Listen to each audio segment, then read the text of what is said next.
Picture getting elected on a Tuesday. Thursday, 48 hours later, we were locked in a conference room. Wow. As a whole caucus for 6 hours, hashing out a resolution of the speakership issue. Some of the folks in attendance didn't even know whether or not they had fully been elected yet.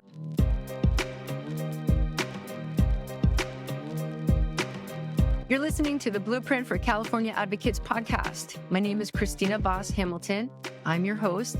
I'm also the founder of KPH Advocacy, a lobbying and political consulting firm based in Sacramento, California. If you're an advocate in the work for justice, equity, sustainability, you're in the right spot. In each episode, I bring on special guests who share their insight and tactical advice on what it really takes for your political and legislative campaigns to succeed. If you enjoyed today's episode, please don't forget to leave a review on your podcast player and also share the episode with your network so we can spread the word and share this important information with as many advocates as we can. Now let's get into it. Welcome to the Blueprint for California Advocates podcast, Assemblymember Damon Connolly. It's an absolute honor to have you on today. Really quick for the audience, you represent the 12th Assembly District, which is mostly contained in Marin County, if I'm not mistaken. Yeah, and thanks for having me on. It's all of Marin County and southern Sonoma County. Beautiful part of the state. It's a great district. Very nice. We usually kick off with our guests giving a little bit about themselves, where you were and where you are now and how you got there. Really happy to be talking with you at the 100-day mark, more or less, in the new tenure. It's been really interesting. I've enjoyed it. Looking forward to delving into it a little bit more. But I come from a background of local government. I was a local public official for 18 years. Didn't necessarily plan it this way, but started, with the school board when my two daughters were younger, and then served on the San Rafael City Council, and then most recently completed 2 terms as a Marin County supervisor. So that kind of informed my campaign for this office. I ran on, just the opportunity to be a local voice for the communities and someone who had been doing the work at the local level. And sure enough, being up here in Sacramento, it has seemed to really help to have that background. I'm a lawyer, professionally, had my own private practice. And before that, actually was a deputy attorney general for California Attorney General's office. Okay. Under Bill Lockyer back in the day when we were doing the Energy Task Force, as your audience may remember, investigating the likes of Enron and the out-of-state power companies that gouged our state. So the debate over SBX was not a new one for you, I imagine. It wasn't. And in fact, one of the things I sought out was to be on the Utilities and Energy Committee with that background in mind. Interestingly, I was also at the local level one of the co-founders of Marin Clean Energy, which was the first community choice aggregation program in the state. So pretty familiar with energy markets and utilities and no doubt that did come in handy with the debate over SB1 for sure.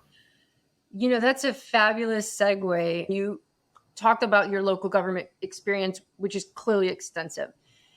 Transitioning from local government to Sacramento, looking back, what were you not surprised by, and what was like, holy smokes, no one ever told me about this?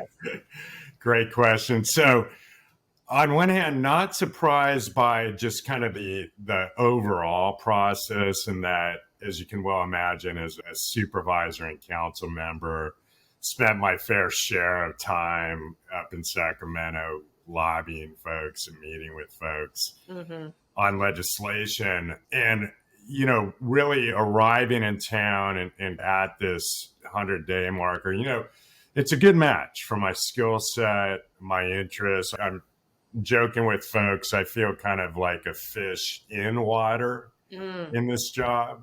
Mm-hmm. That having been said, there have been some surprises. I think the main thing is just kind of getting used to the lifestyle, right? Being up in Sacramento pretty much full time Monday through Thursday, and then quite often even throw in an overnight and Friday for good measure somewhere else in the state. Okay. So just kind of getting used to that. Family wise, my daughters are older now, so that's worked out. I definitely have a understanding wife who is on board. Oh my goodness. I think about the members with young kids and I'm like, God bless you, because I can't even imagine. Yeah. It's so true. And just, new members figuring out housing situations and family and travel and all that. So that's kind of been surprising. And then the pace, in the sense of, by nature, I'm one who generally doesn't like to say no, whether it's a meeting or certainly meeting new folks or going to events. But things can quickly fill up and then some. And I think you have to kind of balance things and keep your eye on the ball as well. That's a work in progress. Still figuring that out. We do increments of 15 minutes for meetings, which was a change. As a supervisor, you can kind of do 45 minutes an hour, but it's amazing how much you can get done in 15 minutes. And maybe we can even touch on that, I think, on both sides of the equation. Okay. People being prepared with what they want to advocate on and making the best use of that interaction. That is so important. And thank you for saying that, because I actually counsel folks a lot that first off, you need to know how much time you have. Yes. Because that time will go so fast and you exchanged pleasantries and the next thing you know, the meeting's over, right? That's right. You never even get a chance to make an ask of any kind. Or an advocate might ask, hey, what are you up to? And okay, it's like, do you really want me to filibuster? Right. Or do you want to express like what you're there for and how I can be helpful? I've seen areas of improvement even for those coming to the office, so to speak, as well. Yeah. Another thing that's really struck me is the importance of having a good staff. And that's something we got on early, and really grateful to have a strong Sacramento team, starting with our scheduler, also named Christina. Hey, the scheduler makes it all go around. So he sure does. Yeah. What advocates often, the mistakes they often make is lack of clarity around what they want and who can help them, and asking for that help versus just having conversations, right? Yes. Like, I talked to so-and-so. Well, what did you ask them to do? What did they say they were going to do? The act in and of itself of having a conversation is virtually meaningless. For some people, I think it's almost like a politeness thing. Like, I don't want to be pushy, but when someone only has 15 minutes, they literally want you to tell them right away, what do you want me to do? Yes. And just being super clear, okay, I have this amount of time. I'm going to explain this. I'm going to ask for this. And then I'm going to wait and listen to what the person has to say. And that's almost like a discipline, right? Like a practice. You have to get yourself. It is. And it really shows when someone masters that. And then the way to do it also is do your research up front. Know about the member, what areas they're interested in. Have they done previous work on the subject you want to talk about? And also, what is reflective of their district as well? I can't tell you the number of times where it's evident folks have not done that kind of basic research. Yeah. And it falls a little bit flat. So that's a missed opportunity. So I would combine that sharpness of the advocacy in the meeting with the prep heading into it. So back to the beginning of your time here in Sacramento. So you all were elected in November of last year. You were sworn in on December 5th, which was a very crazy day at the Capitol. I can attest to myself. More receptions and family and celebration, rightfully so. And of course, there was some discussion relative to the Assembly caucus and things were going on there. Speakership. Yes, that had to have been a little bit like, okay, I'm going right from election day, like in the tussle.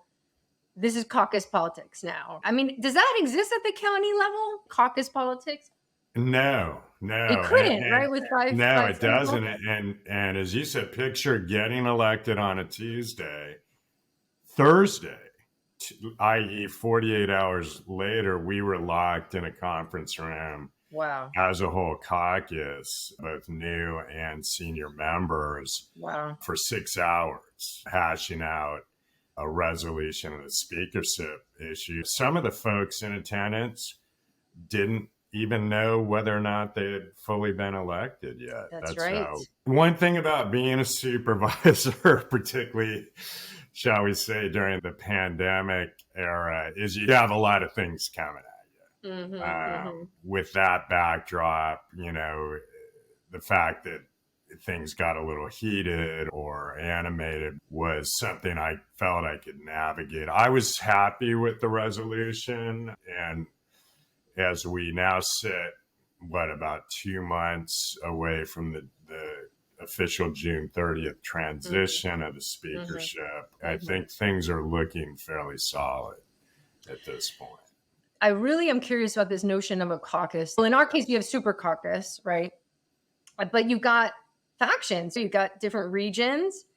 I remember when I first started doing this, I was like, wait, there's a Bay Area delegation and an LA delegation, and we have the Inland Empire caucus. Okay, I guess that makes sense, right? Regions have their own priorities that they weigh against each other. It's tempting to just say, hey, everyone's a Democrat, and to some extent that's true, and hard to argue with, man, the size of the supermajority at this point. But you're absolutely right. I mean, a lot of different personalities, a lot of different geographic regions in the Golden State, as we all know. And I think one of the things I've kind of embraced as part of the job is getting to know folks, understanding better what region they're from and what some of the issues may be. That having been said, there's some surprises at times, maybe in terms of a committee vote or just how things play out. And you've got to circle back and try to figure out, okay, where is that person coming from on that issue? So that's been an education as well. As you said, there's not as much of an equivalent of that at the local level.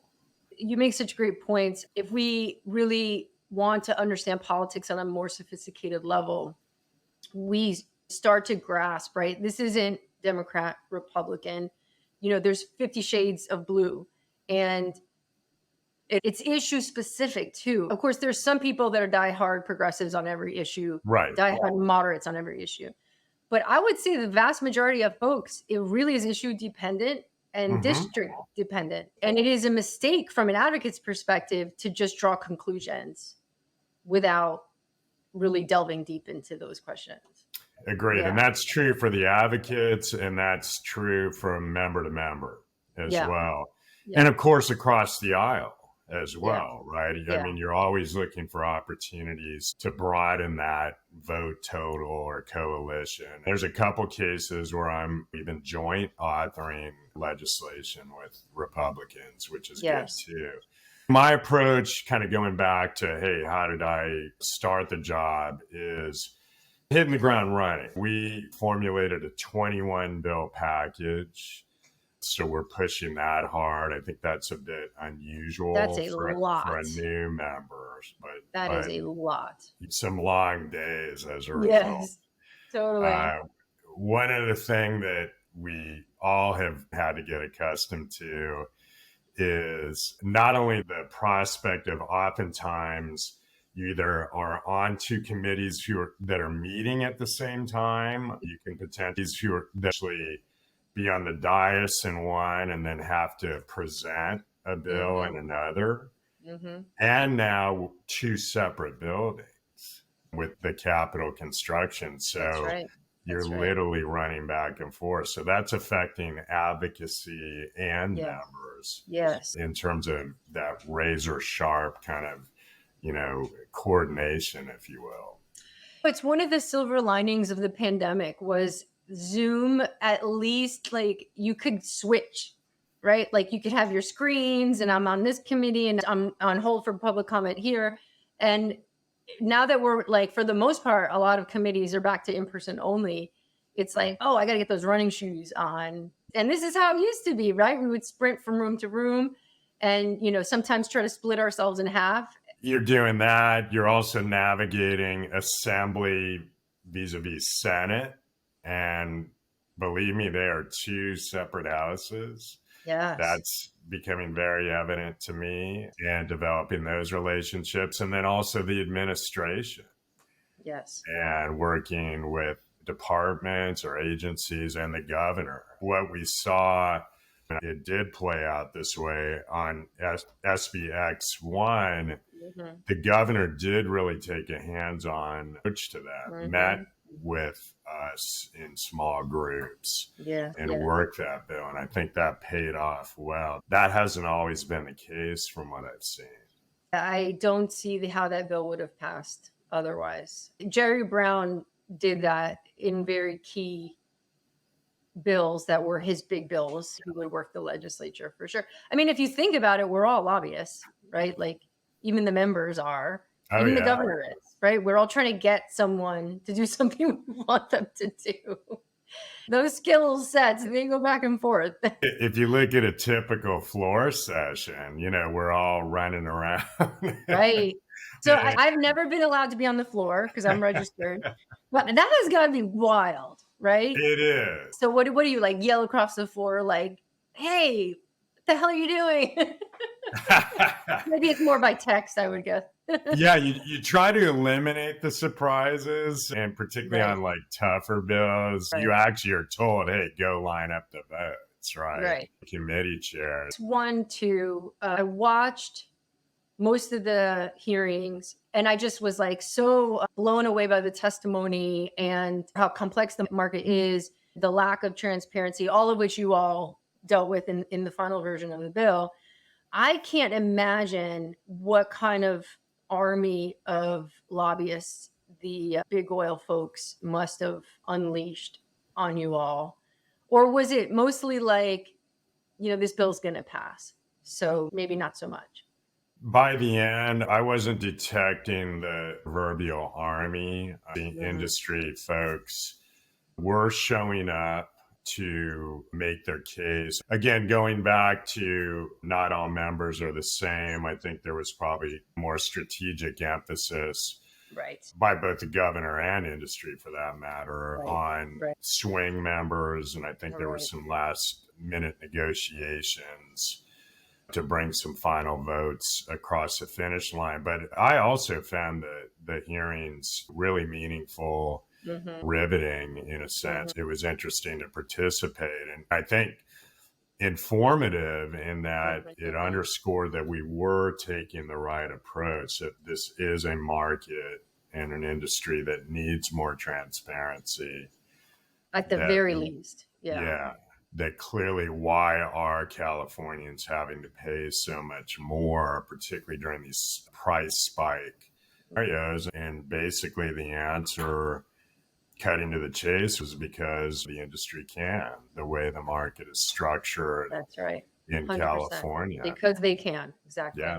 Maybe it was the last hearing. It was indirectly stated because we did it, right? It was a follow-up question or series of questions to what we weren't getting answers to in a prior hearing. And that's where it was just point blank, we can do it. You're raising something that I've always actually wondered. If your position is clear, and I don't even mean you specifically, but if it's clear, like Damon Connolly is not going to vote no on this bill, right? Right. Based on his values, what he talks about, where he comes from, his voting history. That's got to be weird to be lobbied by the opposition then. Do they even bother? I would say many times no. Yeah.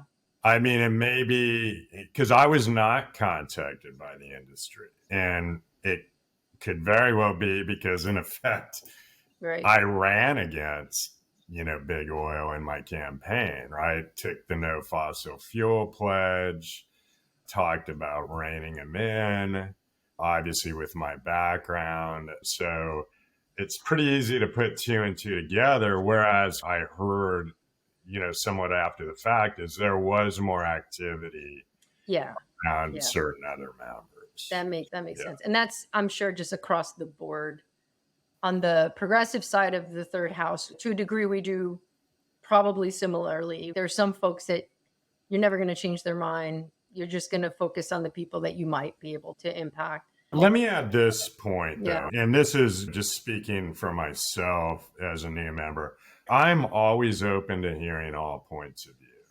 I mean, that's how I feel I can make the most informed decision, right? It's quite often we haven't thought of every issue or what are the unintended consequences of how something may play out. In general, I'm actually looking to hear from a variety of stakeholders, and that's played out in other contexts, whether it's industry or other advocacy. It's like, I hadn't thought about that. I think you raise a really good point. As a lawmaker, that's your role. You should actually listen to all sides for sure. The bill was notable because the governor was just so hands-on with pushing it through, which he had to be. I don't think anybody would disagree with me that that bill would not have passed without his strong leadership. Right.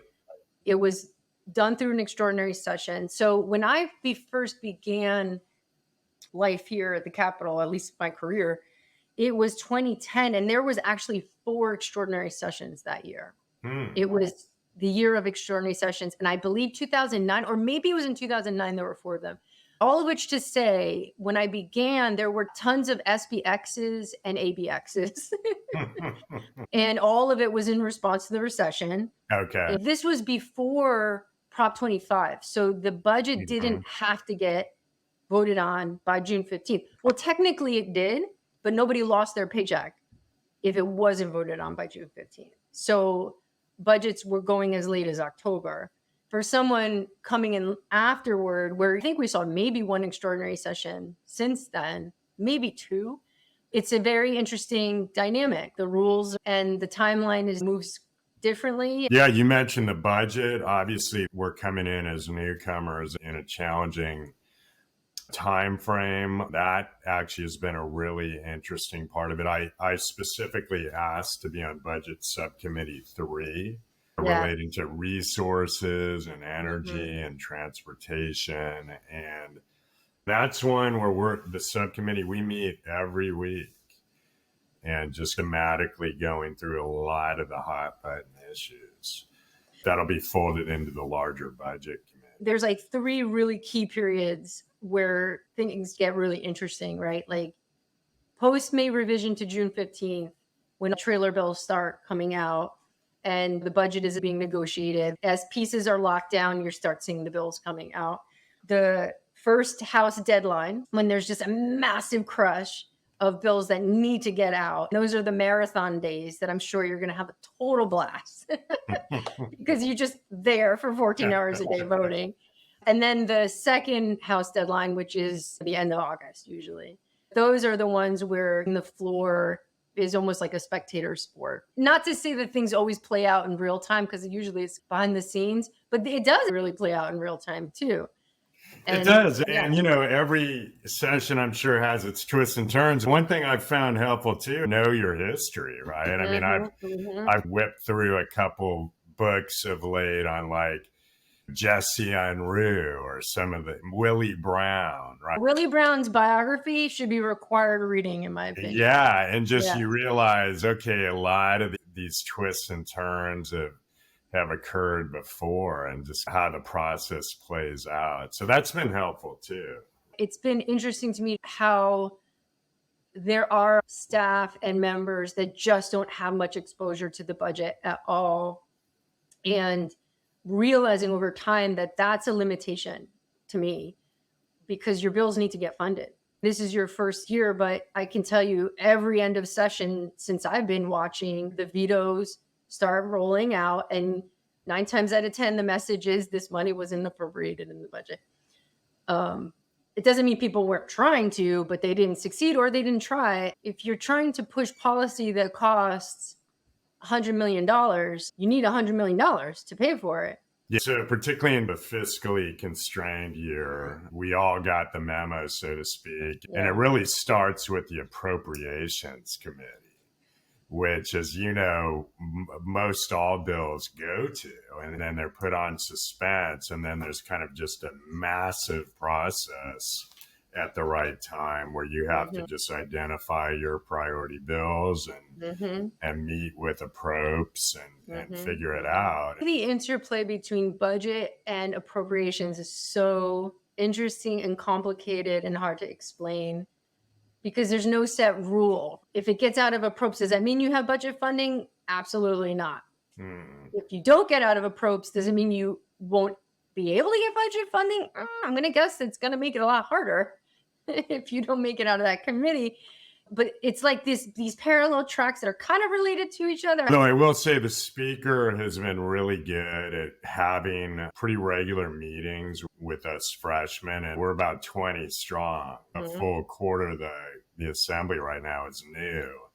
So just kind of understanding what does it mean to be on the approps suspense file, right? Or as you said, is something more suitable for a policy bill, or should it be a budget ask? All those intricacies, you don't know it intuitively coming in, so it's a learning process. You're in a very big freshman class that's got to have its own, I would say, probably level of fun. Have you guys like bonded?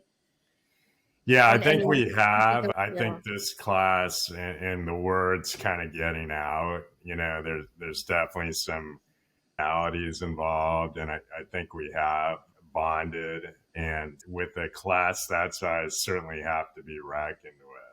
Oh, for sure. Speaking from the advocate perspective, it's very challenging to introduce yourself and your issue to that many people. And then you realize like, oh my God, I spent 12 years building a relationship and that person's gone. And I got to start from the beginning again. Here's this really complicated policy matter. Let's delve into it, right? When you know someone over time, you start to build trust and they know the history and you can go back to it. And that's no small task to start from the beginning. And then I think next election, it's going to be like another huge chunk of new people. Well, and that's increasing by the day, right? Because there's domino effects around folks running for Congress or state Senate if they're in the Assembly, and of course term limits. So if you factor all that in, I think you're right. This is going to be another big turnover next year. What would be your advice for advocates who want to introduce themselves and their issues? How should they try to go about that? Yeah, don't be shy and maybe have some flexibility around member schedules. And again, do your homework and be ready to be concise and get to the point. Again, I think, in speaking for myself potentially, but I think most people, it helps us to do our job to have the information. So we're not looking at it as some sort of, boy, I have to meet with advocates. It's like, okay, yes, we need to incorporate that into the process, particularly around issues we're directly working on. I would take it from the standpoint of members are going to be open to meaningful discussions. And then also, I think you hit it on the head, Christina, be open to developing those relationships because that serves both sides really well, particularly over the long haul, because then you can pick up the phone and you have credibility with the member and their staff. And so spend some time developing that relationship, credibility around your subject matter expertise, but also just spending time with the member. in this vein, I often tell folks, especially if you're in the district, go to the community events, right? You guys are always having community events. What a fabulous way to get your face in front of folks. I've been impressed with the Capitol Advocacy Corps. I got to know many during the course of the campaign, so that's when you can even start. Oh, good point. And then certainly, hitting the ground running on both sides in terms of the new members as well. Stamina. We all need energy and stamina. Time of year, many folks are tired, but you got to keep it going, keep the energy going. Well, I want to be respectful of your time, and I'm just so thankful. This glimpse into our government, I find it like so valuable. People need to understand, like, how do people make decisions? How do they weigh pros and cons? And how do you approach your representatives to get them to take you and your issue seriously? All of this is just so valuable. Is there any parting words of wisdom you would share? Picking up on sentiment you just said really well is I'm always struck and quite often as I walk by the Capitol building itself that this really is the democratic process that we're all playing a role in and really trying to come up with good decision making and good policy. And so I appreciate the opportunity to have this conversation because at the end of the day, this is bringing the textbooks to life around our process. And it's only as good as the seriousness with which we all approach it. That's the perspective I try to bring to the job every day. Thank you, sir. Appreciate your time. I hope you have a wonderful weekend. Thank you. Great to spend time with you.